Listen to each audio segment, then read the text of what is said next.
منفی سوچ۔ امریکہ میں جب ایک قیدی کو پھانسی کی سزا سنائی گئی تو وہاں کے کچھ سائنسدانوں نے سوچا کہ کیوں نہ اس قیدی پر کچھ تجربہ کیا جائے۔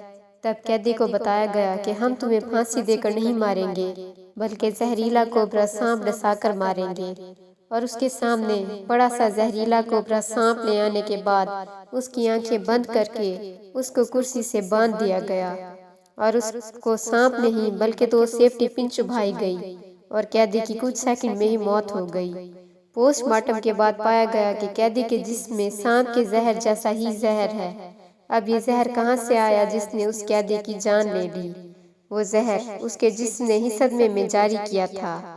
ہمارے ہر عمل سے مثبت یا منفی توانائی بنتی ہے، اور وہ ہمارے جسم میں اسی کے مطابق ہارمونز تیار کرتی ہے۔ 75% بیماریوں کی وجہ منفی سوچ ہی ہوا کرتی ہے۔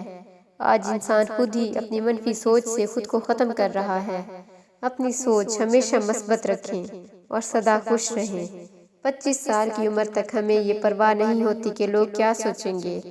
50 سال کی عمر تک اسی ڈر میں جیتے ہیں کہ لوگ کیا سوچیں گے۔ 50 سال کے بعد پتہ چلتا ہے کہ ہمارے بارے میں کوئی سوچ ہی نہیں رہا تھا۔